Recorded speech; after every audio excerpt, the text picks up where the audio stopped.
Review of Lenin. ఎందుకో తెలీదు ఈ సినిమా మీద ముందు నుంచి నాకు ఎక్స్‌పెక్టేషన్స్ ఉన్నాయి. 'వినరో భాగ్యం విష్ణు' కథ తర్వాత డైరెక్టర్ మురళి ఒక కథ రాసుకుంటే అది అఖిల్ గారికి నచ్చి నేను చేస్తా అనడం, నాగార్జున గారు తన ఎక్స్‌పీరియన్స్ అంతా వాడి అందులో మార్పులు, చేర్పులు, కొన్ని రీషూట్లు, ఎడిటింగ్ కరెక్షన్స్ మొత్తం అంతా దగ్గరుండి చూసుకోవడం. కొడుక్కి ఎలాగైనా కంబ్యాక్ ఇవ్వాలని చాలా గట్టిగా కష్టపడ్డారని తెలుసు. ఇవన్నీ చూసి ట్రైలర్ పెద్ద ఎక్కకపోయినా, సాంగ్స్ చార్ట్ బస్టర్స్ అవ్వకపోయినా పాజిటివ్ ఒపీనియన్ ఎక్కడా పోలేదు నాకు.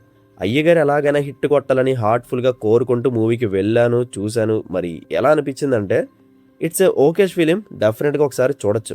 నాగవంశీ గారు ఇంటర్వ్యూలో ఒక మాట అంటారు కదా! ఫస్ట్ హాఫ్‌లో 'వారేవా' సాంగ్ తర్వాత నుంచి క్లైమాక్స్ వరకు సినిమా పరిగెడతానే ఉంటుందని. నిజంగా అది ఒప్పుకోవాలి. ప్రీ ఇంటర్వల్ నుంచి నెరేషన్ ఊపందుకుంటది. చివరి వరకు ఏదో ఒక క్యారెక్టర్ షిఫ్టో, హీరో వర్సెస్ విలన్ రివెంజో, కొన్ని అన్‌ఎక్స్‌పెక్టెడ్ టర్న్స్‌తో ఎంత నచ్చింది, ఎంత నచ్చలేదు అనేది పక్కన పెడితే అదంతా కూడా ప్యాక్డ్‌గా సెట్ చేశారు. కానీ క్లైమాక్స్‌కి వచ్చేసరికి మెల్లిగా ఇంట్రెస్ట్ లూజ్ అయిపోయి రొటీన్ టైప్‌గా వచ్చేస్తది. బట్ అక్కడ కూడా ఒక ట్విస్ట్ ఇస్తాడు. మరి అది ఎంతవరకు జనాలు రిసీవ్ చేసుకుంటారో తెలీదు. ఎందుకంటే ఆ పాయింట్ అంత కన్విన్సింగ్‌గా అనిపించలేదు నాకు. ఆల్రెడీ దీని మీద మూవీ రిలీజ్‌కి ముందు ఒక మీమ్ చూసాను నేను. యాజ్ ఇట్ ఈజ్ అదే క్లైమాక్స్ ఉండడంతో నాకు ఎఫెక్ట్ పోయింది. సినిమాలో కొన్ని క్యారెక్టర్ షిఫ్ట్లు ఉంటాయి. అవి టైంకి బాగానే ల్యాండ్ అవుతాయి కానీ ఏదో మిస్ అయిందనే ఫీల్ మాత్రం అలానే ఉండిపోద్ది. ఆలోచిస్తే అప్పుడు అర్థమైంది డ్రామా ఇంటెన్స్ లెవెల్లో ఎంగేజ్ చేయలేకపోయిందని. అండ్ ఎమోషన్ కూడా ఎక్కడ తగలలా. సినిమాకి కోర్ ఎమోషన్ లవ్ స్టోరీయే, బట్ దానికి కనెక్ట్ అవ్వలేకపోయాను.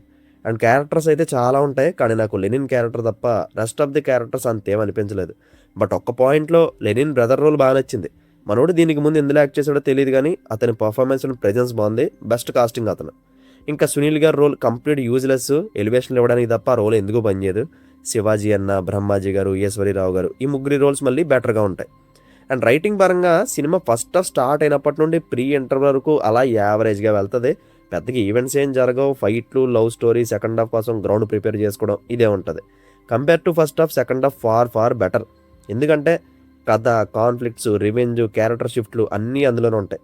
ఇవన్నీ పక్కన పెడితే ఈ సినిమాని ఎలాగైనా హిట్ చేయాలని తమనన్న మాస్ డ్యూటీ చేశారు. ఇంటర్వల్ అయితే కాస్త ఓజీ వైబ్స్ తీసుకొచ్చింది. అంటే ఆ డప్పుల సౌండ్లకి సీట్లు అదిరిపోయాయి. మూవీ అంతట్లో ఇంటర్వెల్ హై సూపర్గా ఎంజాయ్ చేశా. ఇదే కాదు, కొన్ని సింపుల్ సీన్స్ని కూడా తమనన్న మ్యూజిక్ పీక్లో ఎన్హాన్స్ చేస్తుంది. తన టీమ్మేట్ కోసం తమనన్న బాగా కష్టపడ్డారు. అండ్ ముఖ్యమైన విషయం ఏంటంటే ఫస్ట్ శ్రీలీలను పెట్టి తీసేసి భాగ్యశ్రీని పెట్టి రైట్ డిసిషన్ తీసుకున్నారు. ఆమెది వెయిట్ ఉన్న రోల్, ఓన్లీ డ్యాన్స్లకే పరిమితం కాదు. సినిమా రిజల్ట్ ఎలా ఉన్నా తను ఎప్పుడు పెర్ఫార్మెన్స్ వైజ్ దొబ్బులు తినలేదు. She's a good performer. ఫైనల్గా అఖిల్ గారి కోసం మాత్రం ఖచ్చితంగా వెళ్ళండి.